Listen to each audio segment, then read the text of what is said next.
One of the strangest things that Christians believe that seems to be the most difficult for our culture to swallow these days is this notion of sin. Particularly this concept that Christians have of original sin. It seems to be that Christians want to begin in talking about our faith there.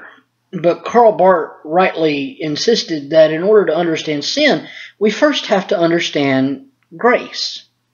In order to understand what it means to be fallen creatures, we must first encounter the God who comes to us in Jesus Christ and demonstrates the goodness that is at the heart of being human.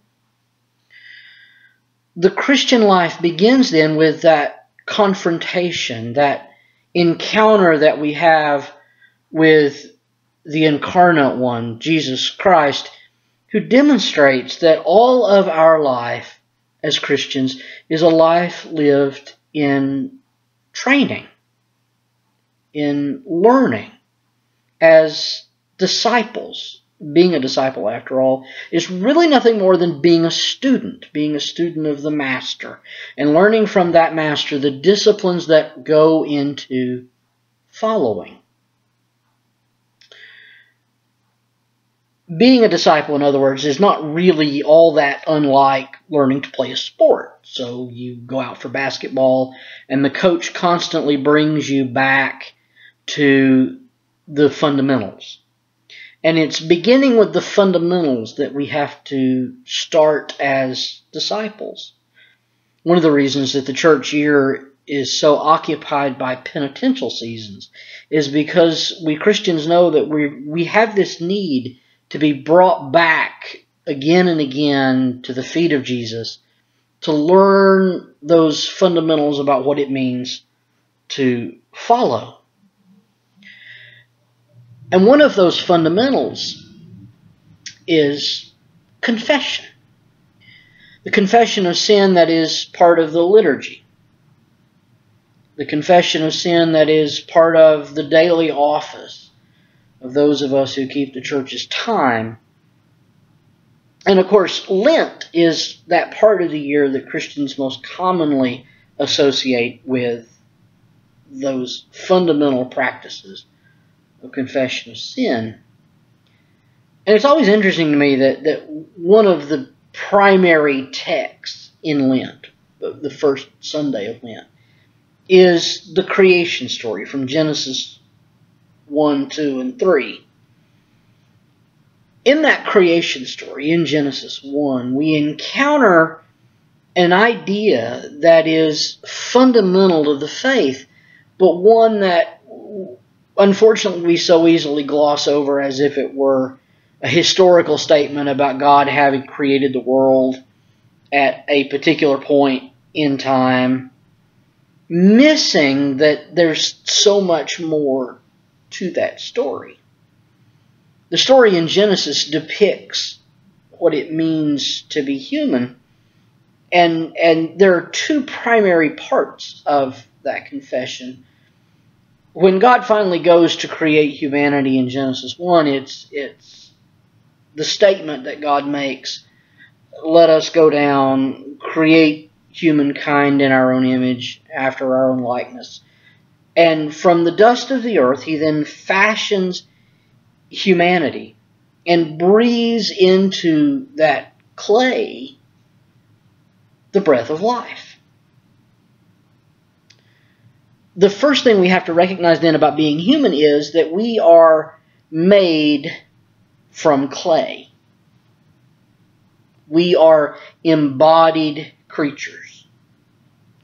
Now, of course, the temptation here has been from Manichaeism, from Gnosticism, from Platonic dualism, and even from certain branches of the Christian faith like Puritanism, to say that the problem of sin resides in our flesh, in our bodies. That is not what the Christian faith proclaims. The Christian faith says that to be human is to be an embodied creature, that God fashions us from the dust of the earth. And of course, those of us who are familiar with modern science know how much more that's true even than probably the ancients understood. Carl Sagan declared once that we are star stuff.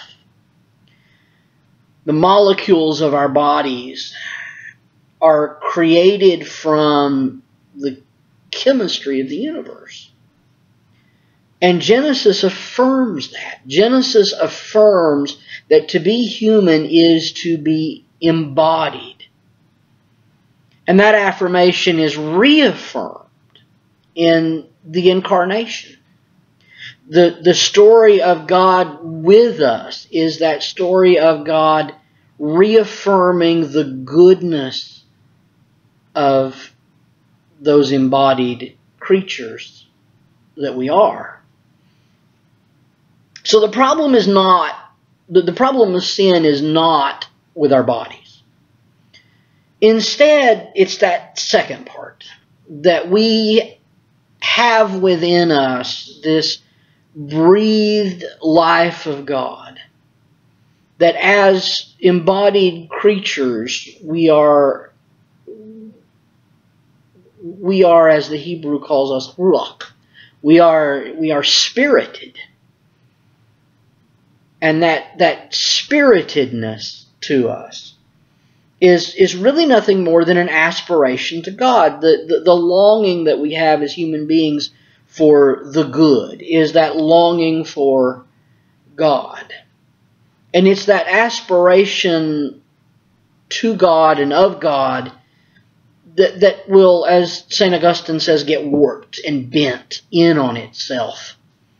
So the problem of sin arises not from our created bodies, but from that aspiration to God.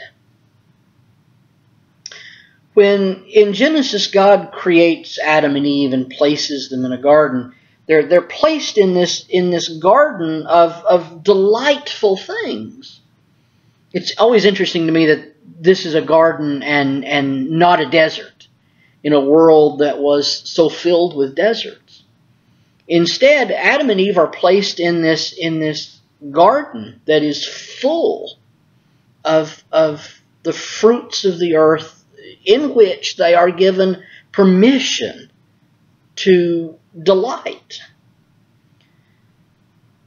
It's an extraordinary permission because God says that the relationship between human beings and God is not a rivalrous relationship. You can look at all the other ancient Near Eastern creation stories, and every one of them depict this relationship with the gods that pits humanity at odds with and attempting to live up to the demands that the gods place upon human beings. That's not the story of Genesis. The story of Genesis is of this loving, gracious God who, out of abundance, offers to humanity the abundance of the earth and insists that we delight and take joy in it, with one exception. That exception is that Adam and Eve were not to eat of the tree of the knowledge of good and evil. So notice right up front that in that story, God's delight is that human beings are fully alive, enlivened with that breath of God within us, placed in this garden with all sorts of delights. God says you can have it all. The church fathers used to say that those trees in the garden represent all of the ways in which humanity can take delight in life, philosophy, and medicine, and science. And yet, there's that one forbidding statement, that one prohibition, And that one prohibition is that Adam and Eve not partake of the tree of the knowledge of good and evil. And it's a subtle prohibition because more often than not, we focus in on the prohibition itself. But notice what Adam and Eve are not allowed to partake in. The knowledge of good and evil. God Himself is the measure of the good. And all human aspirations to the good are aspirations to God. Evil is the absence of that good. And therefore is the absence of God. God becomes the measure of good and evil.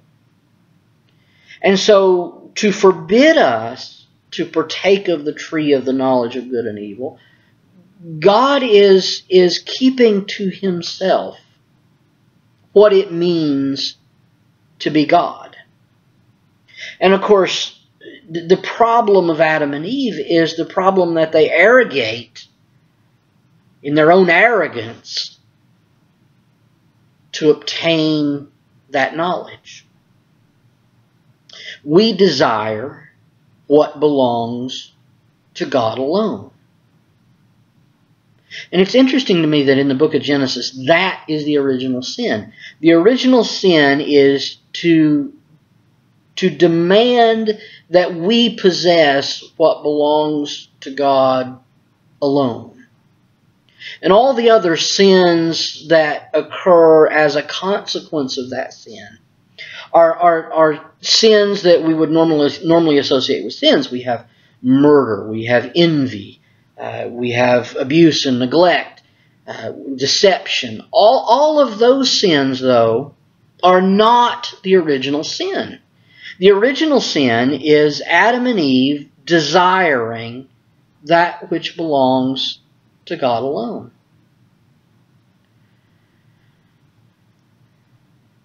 The original sin, as Dietrich Bonhoeffer says in his beautiful little tome about creation and fall, the original sin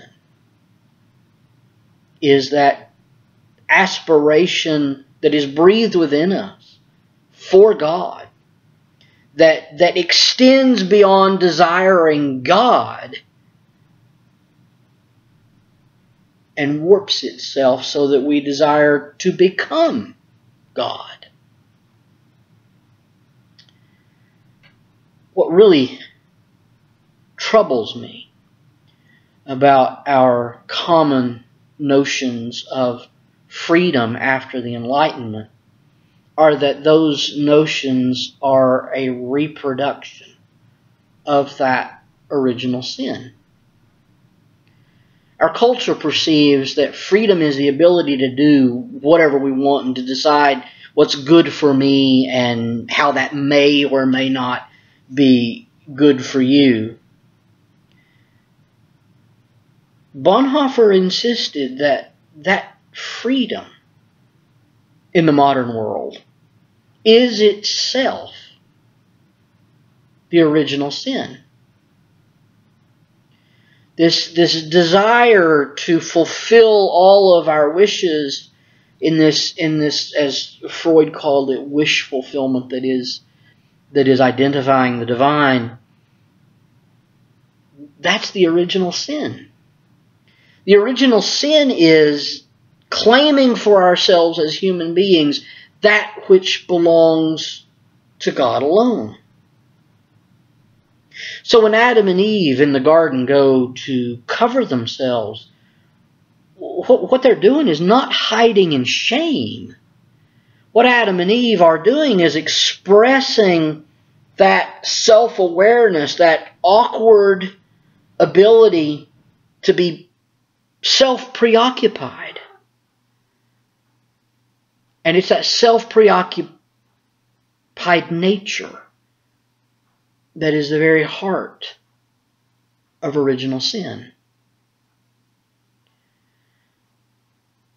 the story of Genesis is not simply a story of what was. It's a story of what is. What is that God is the creator of all that is, seen and unseen, both the physical body that manifests itself and the very breath that enlivens that physical body. God has created that. And in creating it has called it good. The problem of sin is not within our bodies. It's not our sex. It's not our desire. The original sin is this preoccupied determination that we have toward claiming for ourselves that which belongs to God alone.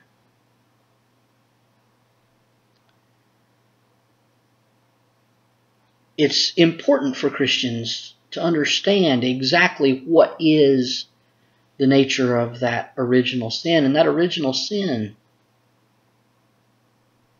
is to claim that we should be able to decide what is good, that we should be able to determine reality, and in our freedom insist that that is our prerogative. But as the Christian story narrates it, that is the original sin.